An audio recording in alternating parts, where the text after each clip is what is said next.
Hello student, कैसे हैं? और पूरी उम्मीद है कि आप बहुत अच्छे होंगे और पढ़ाई कर रहे होंगे। वीडियो का इंतज़ार कर रहे होंगे कि कितनी जल्दी 20 क्वेश्चन आए और उन्हें देखें। तो आज फिर आपके सामने बहुत इम्पोर्टेंट और कुछ नए क्वेश्चन होंगे जिन्हें आप देखेंगे तो लगेगा कि कुछ नया करने को मिल रहा है। ठीक है, तो आज शुरू करते हैं सेट नंबर 5। सेट नंबर 5 में जैसा कि आपको पता है, अभी हम सेक्शन ए करा रहे हैं। सेक्शन ए में 20 क्वेश्चन होंगे और सारे MCQ होंगे और हर क्वेश्चन 1 नंबर का होगा, है ना, 1 मार्क्स का होगा।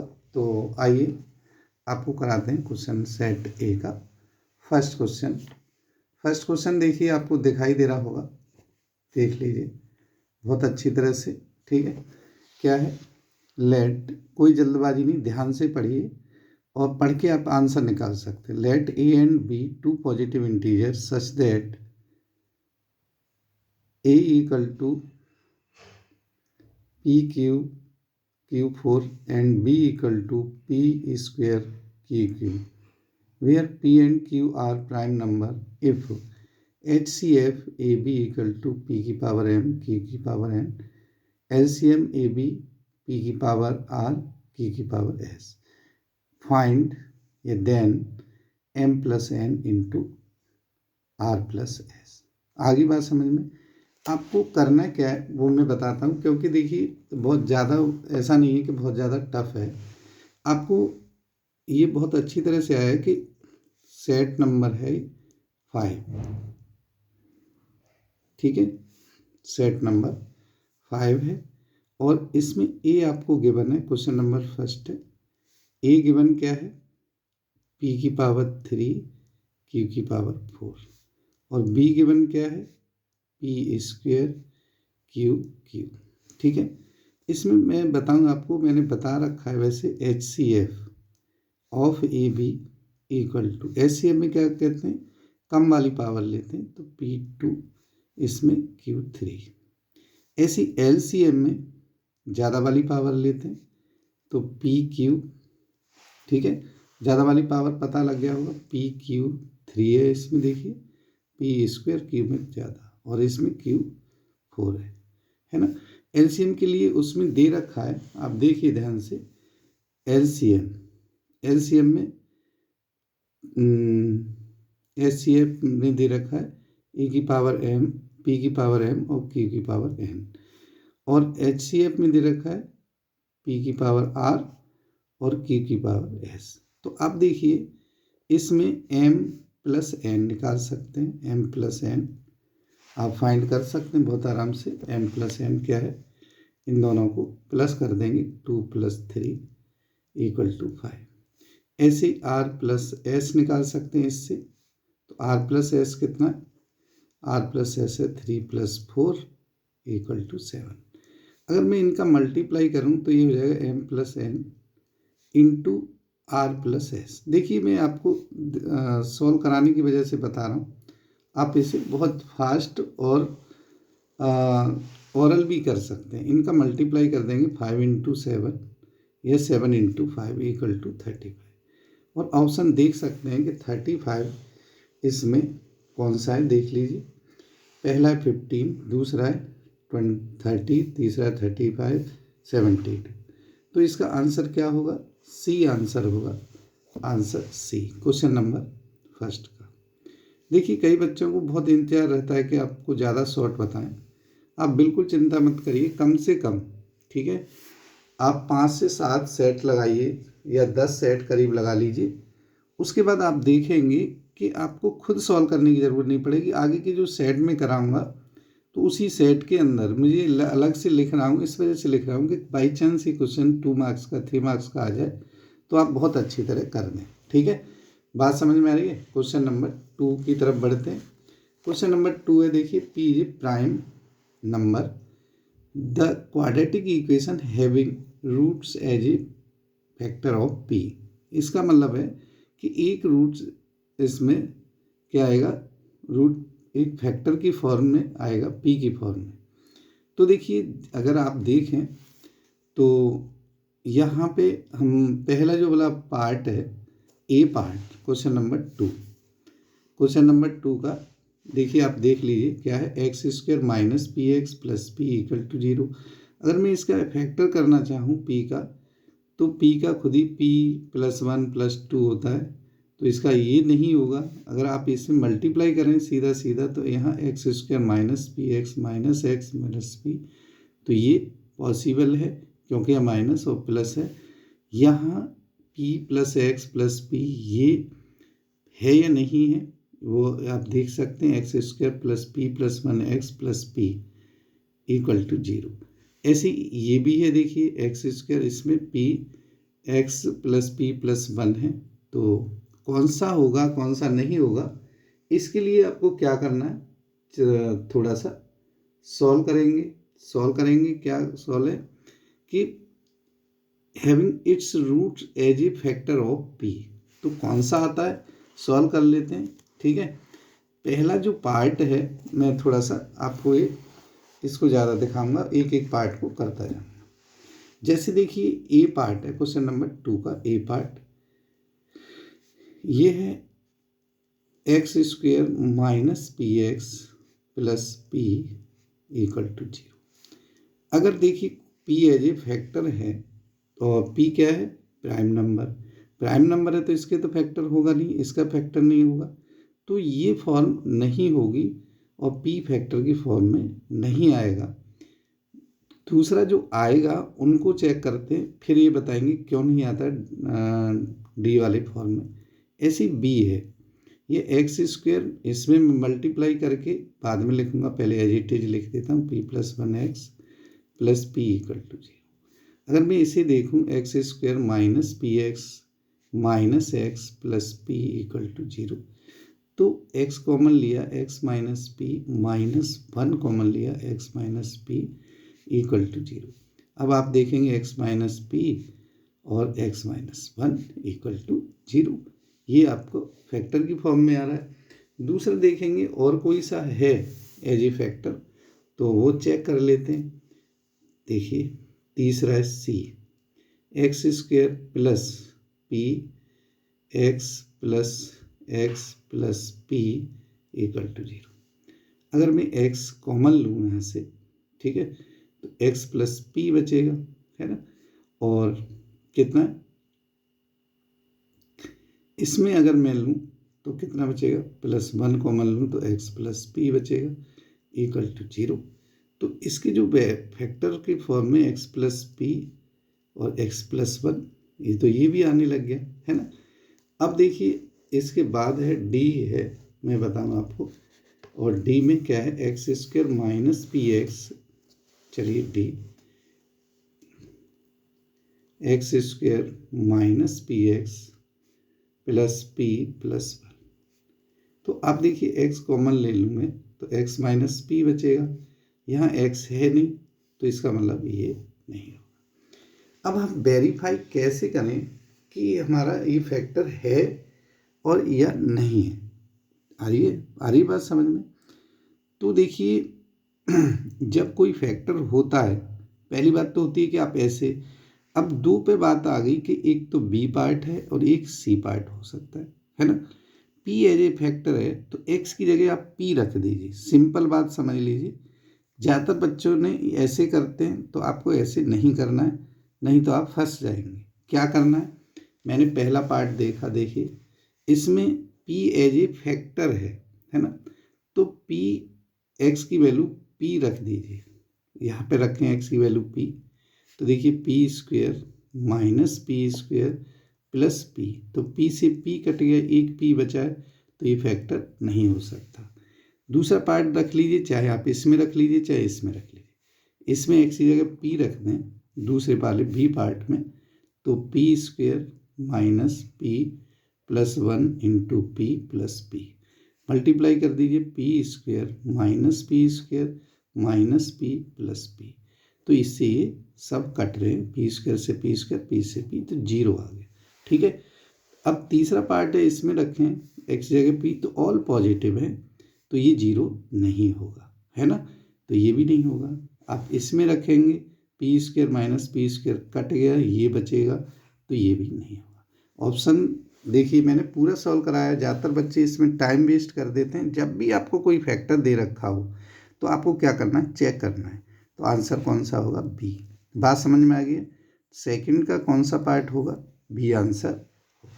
बात देखिए ध्यान से समझिए, चाहूँ तो मैं आपको बहुत फास्ट करा दूँ, पर मेन चीज़ क्या है कि फिर आपको समझ में नहीं आएगा। समझना बहुत ज़रूरी है बेटा, ठीक है। तो क्वेश्चन नंबर 3, क्वेश्चन नंबर 3 देखिए, पढ़िए ध्यान से। Alpha beta if alpha beta are zero of the polynomial f x P x square minus 2x plus 3p and आपको क्या करना है, alpha plus beta equal to alpha beta है। इसमें ये गिवन है ना। इसका क्या है, अल्फा बीटा 0 है और ये गिवन है। तो आपको p की वैल्यू फाइंड करनी है। आ रही बात समझ में, देख लीजिए, alpha plus beta equal to alpha beta. तो find the value of p, या p की वैल्यू इनमें से कौन सी होगी। तो देखिए कौन सी होगी, मैं बताने जा रहा हूँ। तो पहले मैं इसको लिख लेता हूँ। क्वेश्चन नंबर 3 है। देखिए कोई जल्दबाजी नहीं है कि भाई मैं जो है फास्ट करा रहा हूँ। कई बच्चों की बहुत शिकायत होती है कि कई बार धीरे करा रहे हैं, कई बार फास्ट। तो देखिए इसमें मैं चाहता हूँ आप ज़्यादा से ज़्यादा समझें। अगर बच्चों समझ में नहीं आया, इसके अल्फ़ा बीटा रूट है, तो अल्फ़ा प्लस बीटा क्या है, किसके बराबर है, माइनस माइनस प्लस हो गया 2/p, क्या होता है, माइनस b/a होता है ना, ये रख दिया। ऐसे अल्फ़ा इंटू बीटा किसके बराबर है, ये हो गया 3p/p। तो ये p से p कैंसिल हो गया, है ना। ये इसने बोला है, कंडीशन है कि अल्फ़ा प्लस बीटा किसके इक्वल है, alpha plus beta, alpha plus beta equal to alpha beta. तो रख दीजिए कितना, 2/p इक्वल टू कितना, 2/p इक्वल टू 3, ऐसे क्रॉस कर दीजिए। तो p इक्वल टू, यह 3p इक्वल टू 2, तो p इक्वल टू 2/3। तो इसका जो 2/3 है वो आंसर है। और 2/3 ऑप्शन में देख लीजिए किस में है भाई, 2/3। चेक कर लीजिए क्वेश्चन नंबर 2 का 2/3 बी पार्ट है कि नहीं। ध्यान से देखिए, यही वाला क्वेश्चन है 2/3, समझा दिया है। अब देखिए इसके बाद क्वेश्चन नंबर है, ये इसका बी पार्ट सही है। क्वेश्चन नंबर आप पढ़ लीजिए 4। क्वेश्चन नंबर 4 पढ़ लीजिए। क्वेश्चन नंबर 4 दिखाई दे रहा है, if the system of equation 3x plus y plus 1 and 2k minus 1 into x plus k minus 1 y equal to 2k1 inconsistent. Inconsistent का मतलब होता है नो सॉल्यूशन। इसकी कंडीशन आपको पता होनी चाहिए, क्या होती है, a1/a2 equal to b1/b2 not equal to c1/c2। ठीक है, तो इसे फाइंड करेंगे। ठीक है, देखिए क्वेश्चन नंबर आपको 4 बताते हैं।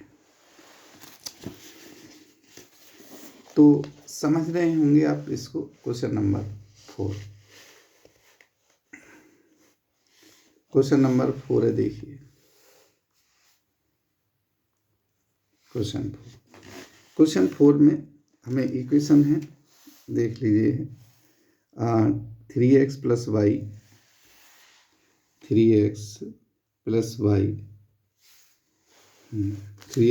Y equal to 1 and second equation है 2k minus 1 into x plus k minus 1 into y plus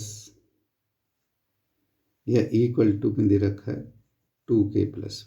ठीक है, ये क्या, इनकन्सिस्टेंट कंडीशन में क्या होता है, a1/a2 इक्वल टू तो होता है b1/b2 के, पर ये नॉट इक्वल टू होता है c1/c2। तो जब हमें 2 से काम चल जाए तो तीसरा लेने की ज़रूरत नहीं होती बच्चों। ठीक है, तो बहुत आराम से, बहुत तसल्ली से कर सकते हैं इसको। ऐसा नहीं है कि आप फास्ट करें, ऐसे ऐसे क्रॉस मल्टीप्लाई कर दीजिए, 3k minus 3 equal to 2k minus 1।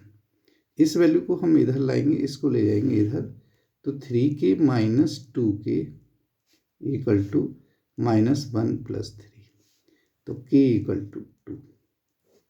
क्या है? k इक्वल टू 2 है आंसर। देखिए क्वेश्चन नंबर है आपका, सैम्पल पेपर कोई सा ले लीजिए, देखिए मैं कोई सा आपको ऐसा नहीं है कि नहीं आएगा, तो डी आंसर है, k इक्वल टू 2। बात समझ में आ रही है?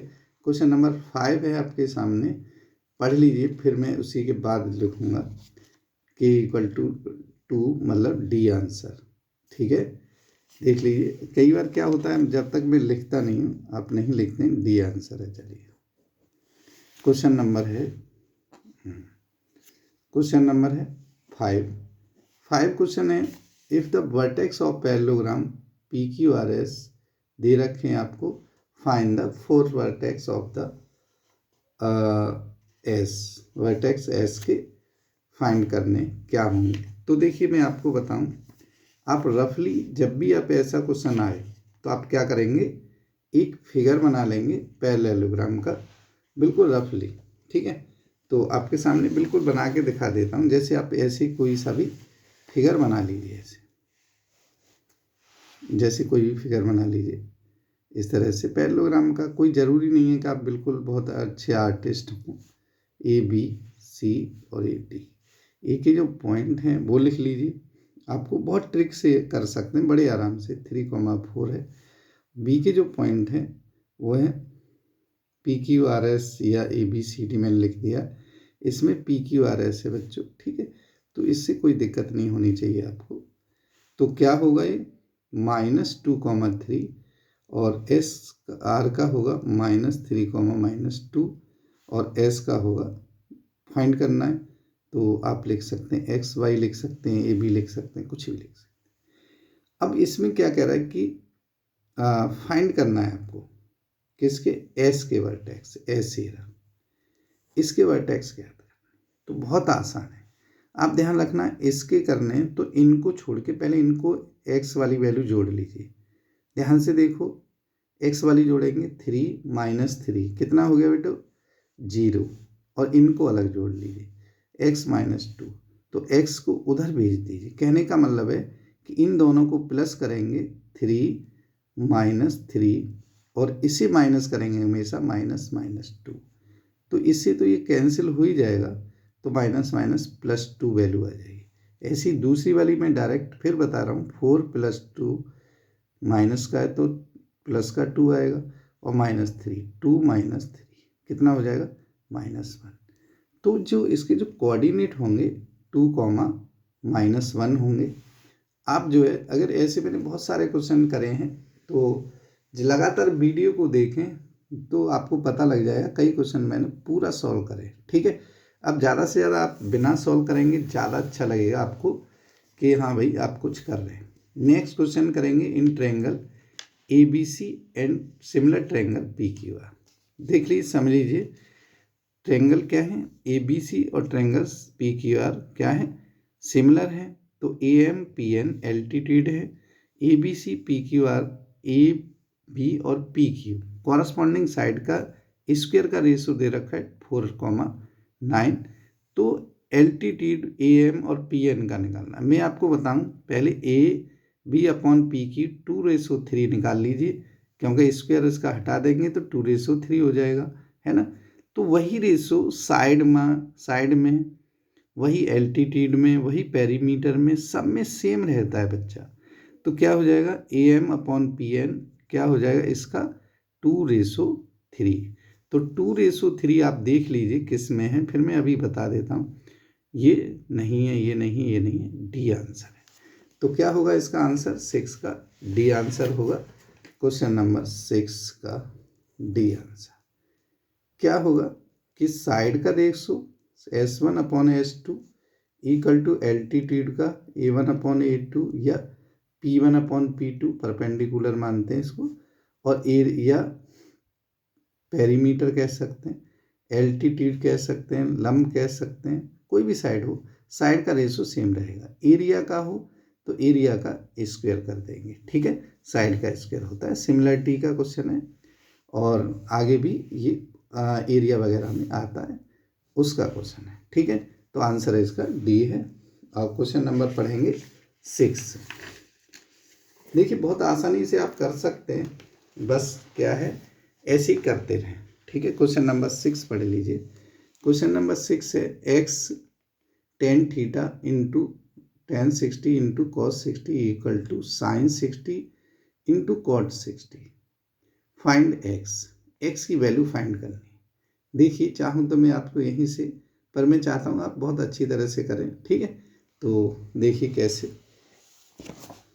ये है क्वेश्चन नंबर 7। क्वेश्चन नंबर 7 ध्यान से देखेंगे बच्चों। ठीक है, क्वेश्चन नंबर 7 आपका सामने है। ये है एक्स टेन 60।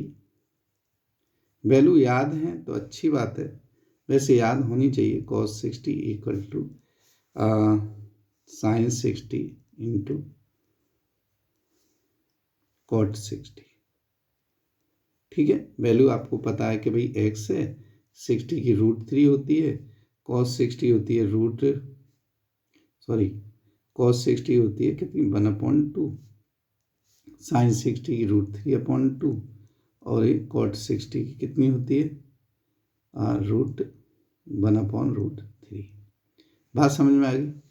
अब देखिए आपको क्या करना है कि आप देखेंगे कि इसमें √3 से √3 कैंसिल हो जाता है, जहाँ ये 2 से 2s है। इस वैल्यू को इधर भेजें तो x इक्वल टू 1/√3 हो जाता है। अब ये कितनी की होती है वैल्यू, आपको सबको पता है कि टेन 30 की होती है या और कॉट 60 की। तो ऑप्शन में देख लेते हैं कि टेन 30 है या कॉट 60 है। देख लीजिए कितना है, 10 साइन, देखिए कॉस 30 टेन 30 साइन 30 कॉट 30, तो टेन 30 की वैल्यू होगी। ठीक है, नेक्स्ट क्वेश्चन, तो ये बी आंसर हो गया। इसका कौन सा आंसर है बच्चों, बी आंसर हो गया क्वेश्चन नंबर 7 का। ठीक है, क्वेश्चन नंबर 7। अब क्वेश्चन नंबर 8 है जो कि इसी तरह का है। देखिए, और आप कई क्वेश्चनों को ज़्यादा सॉल्व करते हैं तो सॉल्व ना करें। Sine theta plus cos theta equal to √2 है, तो tan theta plus cot theta. आप थोड़ा सा वैल्यू का ध्यान रखेंगे, ऐसे क्वेश्चन को सॉल्व करेंगे तो फंस जाएंगे। ठीक है, आपको क्या करना है, थीटा की वैल्यू कौन सी वैल्यू वेरीफाई करती है, 0 से 90 तक के बीच की। ठीक है, 0 से 90 के बीच की मतलब है टेबल आपको आनी चाहिए 0, 30, 45, 60 और ये 90। अब देखिए sine theta plus cos theta equal to √2 किसकी वैल्यू हो सकती है भाई। देखिए इसमें एक में √3 आएगी, एक में नहीं आएगी, तो 45 रख के देखते हैं। ठीक है, तो थीटा 45 1/√2 प्लस 1/√2, तो आप देखेंगे ये वेरीफाई हो जाता है कि 2√2/√2 इक्वल टू √2। इसका मतलब है कि ये जो थीटा है कितना है, √2 इक्वल टू √2। थीटा 45 रखने पर आ रहा है, अब 45 रखने पर आ रहा है तो उसमें भी रख दीजिए टेन 45 प्लस कॉट 45, कितना हो जाएगा 1 + 1 इक्वल टू 2। कितना आ जाएगा आंसर, 2 आ जाएगा। इसका भी 1 होता है, इसका भी 1 होता है, प्लस हुआ तो 2 आ जाएगा। बात समझ में आ रही है। तो इसका जो ऑप्शन है देख लीजिए, इसका ऑप्शन बी है। ठीक है, tan theta plus cot theta equal to 2। अब आता है क्वेश्चन नंबर 9। ठीक है, इसका बी है। क्वेश्चन नंबर 9 है, देखिए ध्यान से। In the given figure D parallel to B C, A E equal to A unit, E C B unit, D x B C y, तो व्हाट इज द या which of the following true. ठीक है, तो कौन सा true होगा वो मैं बताता हूँ। ठीक है, फिगर में बना देता हूँ फिर लिखता हूँ। क्वेश्चन नंबर 9, क्वेश्चन 9 देखिए ऐसे कोई फिगर आप बना लेंगे इस तरह से, और ऐसा नहीं है, बहुत अच्छा है कि आप जो है डी पैरेलल टू, यहाँ पे ए बी और ये सी डी और E, D parallel to B C है, और इसमें जो है ए ई ए है ये रहा। ठीक है, और मैं लिख देता हूँ इसमें EC B है और DE X है और ये बाई है BC बाई। देखिए ये बड़ी ट्रायंगल की साइड है, ये बड़े ट्रायंगल की पूरी साइड कहा जाए तो A+B होगा। अब छोटे ट्रायंगल की साइड अपॉन बड़े ट्रायंगल की साइड, छोटे ट्रायंगल की साइड अपॉन बड़े ट्रायंगल, क्योंकि यहाँ दे रखा है बच्चों in the given figure DE parallel to BC, DE parallel to BC, तो ये सिमिलर ट्रायंगल भी होते हैं। तो हम क्या रखते हैं इसमें AE upon AC equal to DE upon BC। ठीक है, यहाँ वैल्यू रखें, ये A upon A+B equal to X upon Y, cross multiply कर दीजिए। ठीक है, तो X की वैल्यू चाहिए तो A+B X equal to AY या X equal to AY upon A+B। बात समझ में आ रही है? क्वेश्चन नंबर 9 में ये जो पार्ट है देख लीजिए, क्वेश्चन नंबर 9 का कौन सा है, ये AY अपॉन A+B। ठीक है, C पार्ट सही होगा इसका, तो C आप इसमें टिक लगा सकते हैं, C, और इसका कौन सा था, B। ठीक है, ऐसे ही देखिए नेक्स्ट में थोड़ा पेज पलट लेता हूँ और आप देखेंगे कि बहुत अच्छा आपको समझ में आ रहा है। क्वेश्चन नंबर 10, क्वेश्चन नंबर 10 पढ़ेंगे। क्वेश्चन नंबर 10 पढ़ लीजिए।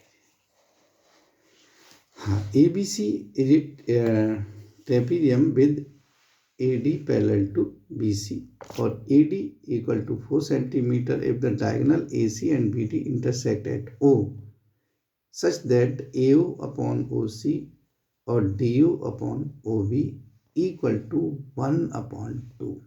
ठीक है, तो हमें BC फाइंड करना है। बात समझ में आ रही है? तो चलिए करके बताता हूँ। क्वेश्चन नंबर है हमारा 10।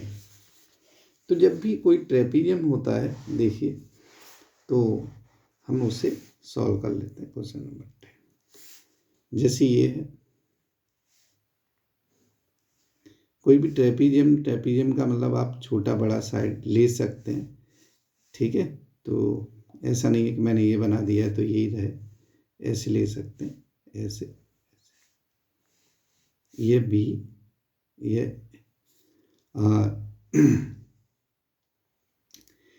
ट्रेपीजियम ABC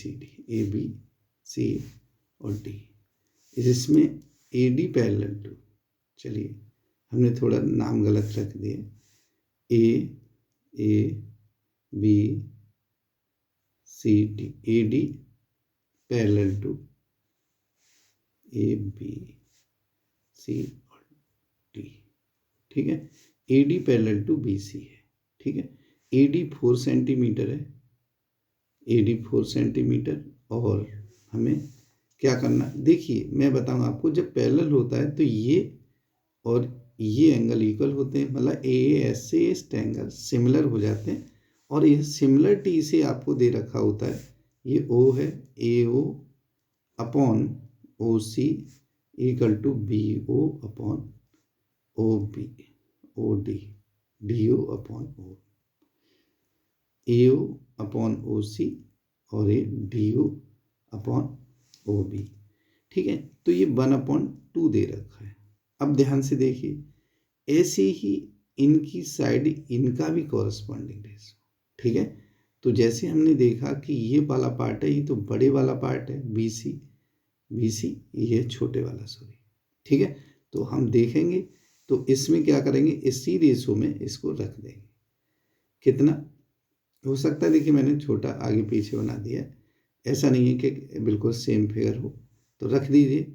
ऐसे ही हमने देखा AO इसका पार्ट है ना, तो इसकी जो साइड होगी क्या होगी, AD upon BC equal to 1/2। अब AD कितना दे रखा है, देखिए 4 है। ठीक है, तो 4 अपॉन BC इक्वल टू 1/2। ठीक है। क्रॉस मल्टीप्लाई करेंगे तो BC इक्वल टू 4 2 जा 8 आ जाता है और ये आपका आंसर आएगा। बात समझ में आ रही है। क्वेश्चन नंबर था हमारा ये है 8 सेंटीमीटर उनका आंसर है। 8 इसमें ऑप्शन में है ही और ऑप्शन नंबर C सही है। बात समझ में आ रही है। देख लीजिए C। क्वेश्चन नंबर है 11 पढ़ लीजिए, फिर मैं आपको आगे बता देता हूँ, क्योंकि आप जब तक क्वेश्चन नहीं पढ़ेंगे बच्चों तब तक आपको जो है बहुत अच्छा समझ में नहीं आएगा। क्वेश्चन नंबर 11 है, if two tangent inclined at the 60 degree are drawn to the circle of radius 3 centimeter, then the length of each tangent is equal to। ठीक है, तो देखिए बहुत सिंपल क्वेश्चन भी है और थोड़ा सा आप क्या करेंगे इसमें ट्रिग्नोमेट्री का भी यूज कर सकते हैं। ठीक है, चलिए मैं बताता हूँ आपको। तो क्या है ये देखिए, क्वेश्चन नंबर 11 आपने पढ़ ही लिया है, मैं 11 पे आ जाता हूँ। अननेसेसरी जो लिखा हुआ है उसे हटा देते हैं। तो सबसे पहले हम क्या करते हैं बच्चों, फिगर बनाते हैं ऐसे कि इस तरह से 2 टेंजेंट खींचते हैं ऐसे और ये ऐसे, और ये सेंटर है तो इससे मिला देते हैं। ये 60 डिग्री है ना, तो ये आप पूरा 60 है तो एक कोई सा पार्ट कर लीजिए, ये 30 हो गया है ना, और ये 90 है तो ये 60 बचेगा। मगर हमें क्या करना है, हमें ये पता है कि ये बेस है और ये परपेंडिकुलर है ना, 3 दे रखा है। अब हमें क्या चाहिए, टेंजेंट बेस चाहिए। बेस और परपेंडिकुलर का जो हम फॉर्मूला होता है, ये बेस है ये परपेंडिकुलर, तो 3 अपॉन टेंजेंट टी मान लेते हैं इक्वल टू 1030 की वैल्यू आप सबको पता ही है। 3 अपॉन टेंजेंट की लेंथ टी से रिप्रेजेंट कर रहा हूँ तो √3, तो T equal to cross multiply कर दीजिए 3√3 सेंटीमीटर हो तो सेंटीमीटर लिख दीजिए, कोई दिक्कत नहीं है, क्योंकि आपको वो चीज़ें आनी चाहिए। और इसका आंसर है डी। ठीक है, डी में है, देख लीजिए। हाँ डी 3√3 ये दिखाई दे रहा है। हाँ, नेक्स्ट क्वेश्चन बहुत अच्छी तरह से आपको आना चाहिए। देखिए मैं चाहता तो मैं इन्हें को बहुत फास्ट करूं, पर मैं नहीं चाहता कि आपको न समझ में आए। ठीक है, तो क्वेश्चन नंबर 12 की तरफ देखिए। 12 क्वेश्चन थोड़ा सा ज़्यादा कर दिया। हाँ, तो ये है the area of the circle that can be inscribed in A square. Circle का एरिया है ना जो स्क्वायर के अंदर है, वो जिसकी साइड जो है कितने सेंटीमीटर है, 6 सेंटीमीटर। तो आपको मैं बताऊं, कभी भी कोई भी सर्कल जब स्क्वायर के अंदर हो तो उसकी जो डायमीटर है उसकी साइड के इक्वल होगी। कैसे देखिए, चलिए मैं यहाँ पे बना के बताता हूँ। क्वेश्चन नंबर 12 को जैसे मान लीजिए मैंने ये ऐसे एक स्क्वायर बना देते हैं ऐसे, ठीक है, और ये 6 चीज़ें, ये 6 मान लीजिए तो रेडियस 3 हो गई है ना, और हमें चाहिए रेडियस उसका एरिया ऑफ सर्कल। तो क्या होता है, पाई r स्क्वायर, रेडियस 3 है तो r3 का स्क्वायर क्या होगा 9, तो 9 पाई आंसर आपका आ जाएगा। बात समझ में आ रही है। और क्वेश्चन ये 12 में 9 कौन सा है देख लीजिए, ये भी डी पार्ट है, दिखाई दे रहा है ना बच्चों, ये रहा डी पार्ट। ठीक है, क्वेश्चन नंबर है अब 13 क्वेश्चन है। बहुत अच्छे क्वेश्चन चल रहे हैं और आपको पूरी उम्मीद है कि बहुत अच्छा समझ में आ भी रहा होगा।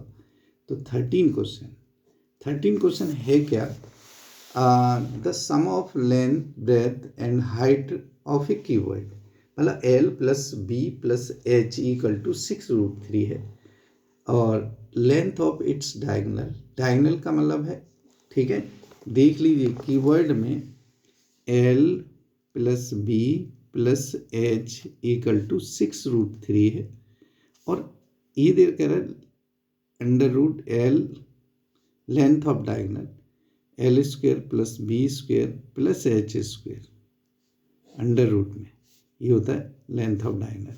ये भी दे रखी है, ये कितनी है 2√3 है। देख लीजिए मैंने यहाँ पे पढ़ रहा हूँ, तो find total surface area TSA। TSA क्या होता है, कीवर्ड का 2LB/BHHL है ना। तो हम इसका स्क्वायर कर देते हैं भाई, इसका स्क्वायर करें तो L² plus B² plus H² equal to कितना, इसका स्क्वायर करेंगे तो कितना आ जाएगा 4 × 3 12 आ जाएगा है ना। इसका square L plus B plus H का होल स्क्वायर करें तो ये आ जाता है L² plus B² plus H² plus 2LB plus BH plus HL। इसका मतलब ये TSA होता है। क्या होता है, TSA। आपको देखिए देखना चाहता है कि वो आप कितना समझ रहे हैं चीज़ों को। तो ये 6√3 का square equal to L² B² H² 12 लिया तो ये हो जाएगा TSA लिख देते हैं। ये हो गया 36 3 108 और -12 हो जाएगा और ये आ जाएगा TSA। ठीक है, तो देख लीजिए, कम कर दीजिए तो ये आ जाएगा 96 सेंटीमीटर हो तो सेंटीमीटर स्क्वायर लिख देना, इसमें कोई इशू वाली बात नहीं है। जो यूनिट आपको दे रखे हो वही लिखना और इसका आंसर C सही है। देख लीजिए C सही है नहीं सही, क्योंकि आपको आना बहुत ज़रूरी है।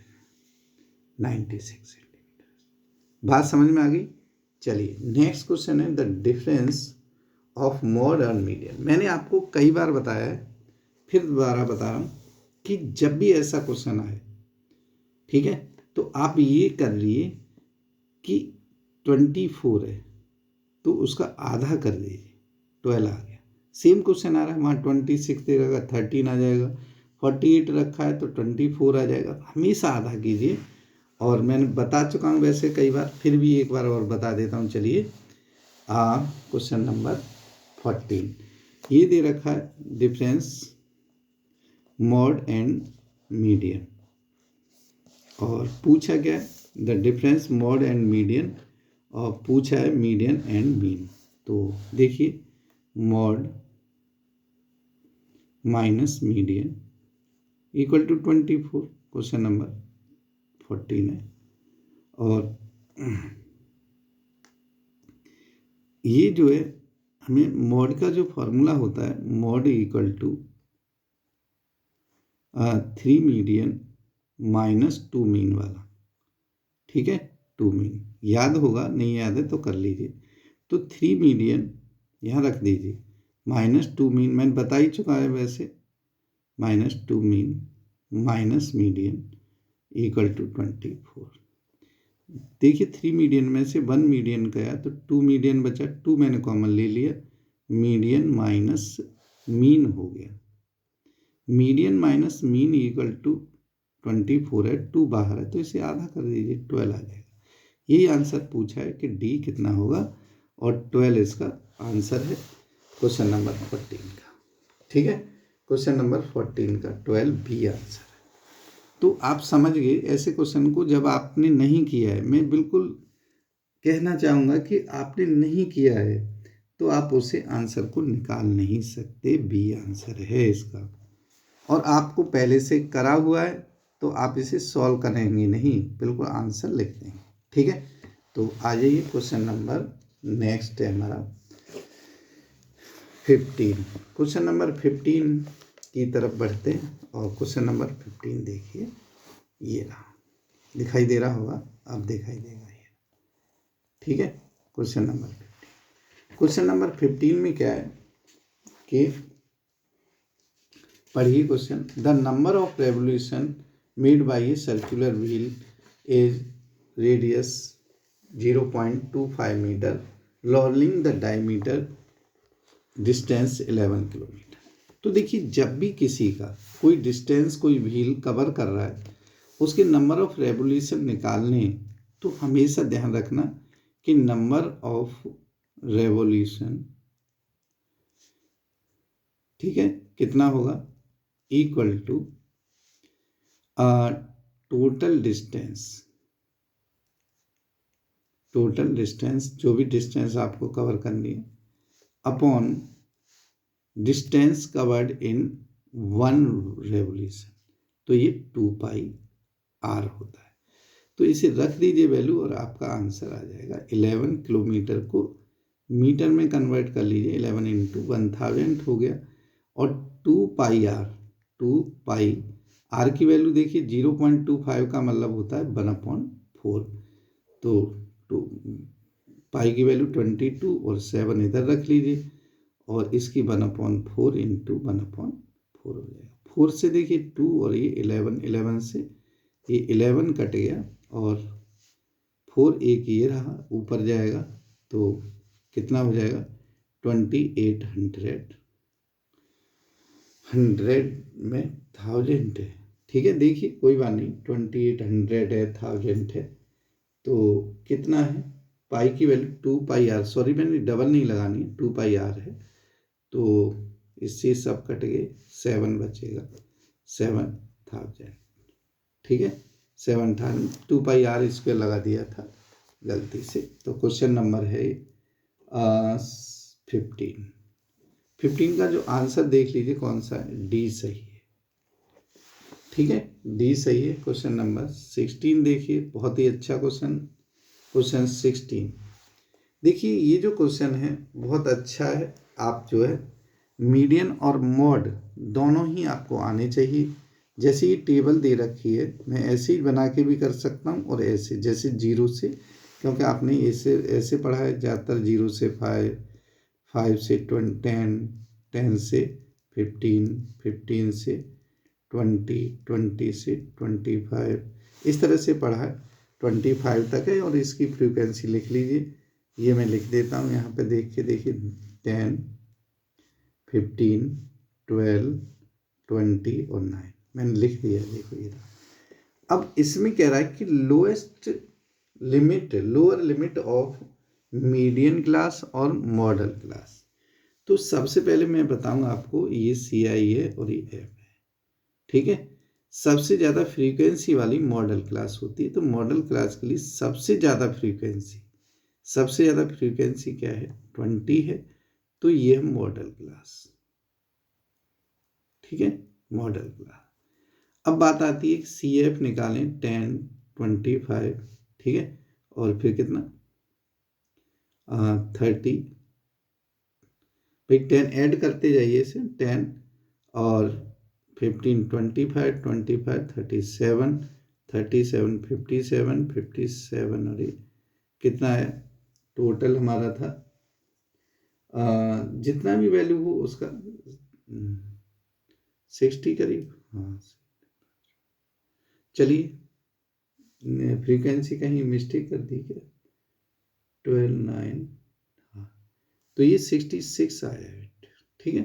66 में आप देखेंगे कि n/2 कितना आया, 66 का आधा 33 जस्ट ग्रेटर में ये वाली वैल्यू आ गई। दोनों की लोअर लिमिट ये है, लिख लीजिए 10 + 15, 10 + 15 कितना होता है 25। तो कई बार ये क्वेश्चन बिल्कुल डिफरेंट है, सारे बच्चे ध्यान से पढ़ें इसको, क्योंकि ये जो है आपको आना चाहिए। 17 क्वेश्चन नंबर में क्या कहता है, ऑप्शन में देखिए, और 25 ऑप्शन में है और बी पार्ट इसका सही था। क्वेश्चन 17 पढ़ लीजिए, ये रहा 17, ठीक है, 17 है, दिख गया। चलिए कोई सा सेट ले लीजिए, ऐसा नहीं है कि आप जो है कोई सा सेट नहीं।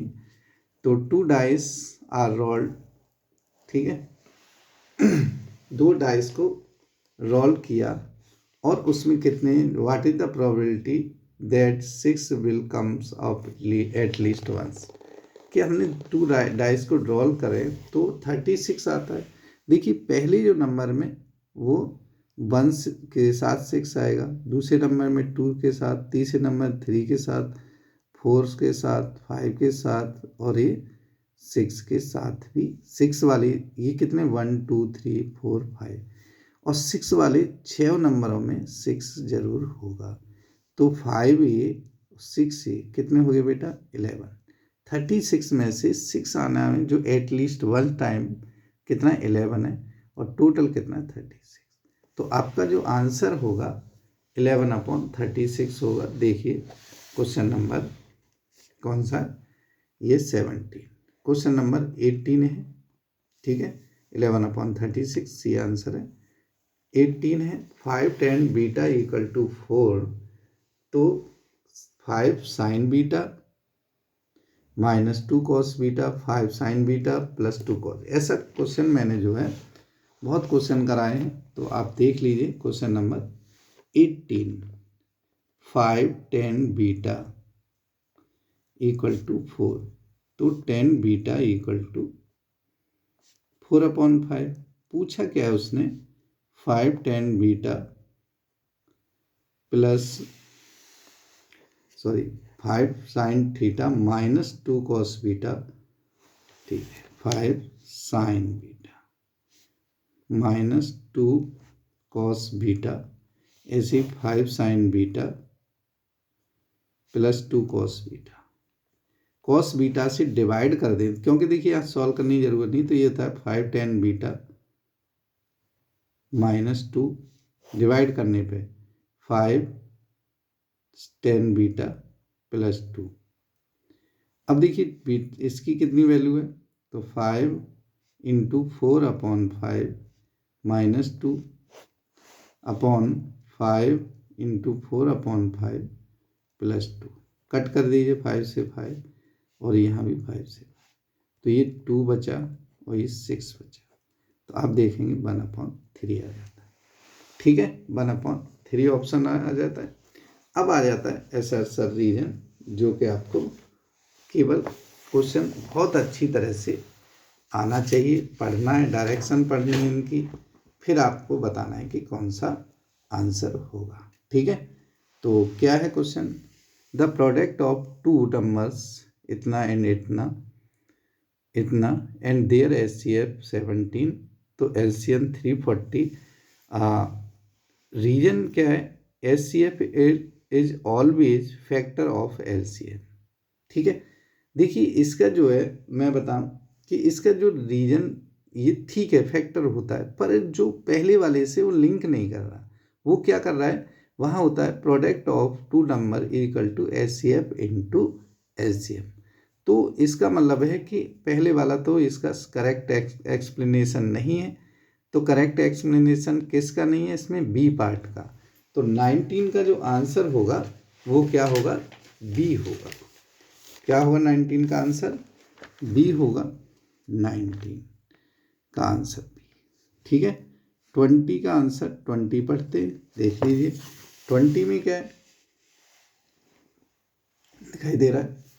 ये है if the coordinate of the midpoint of side AB and AC of a triangle ABCD 3, 5 and E -3 -5 BC 20 unit है ना।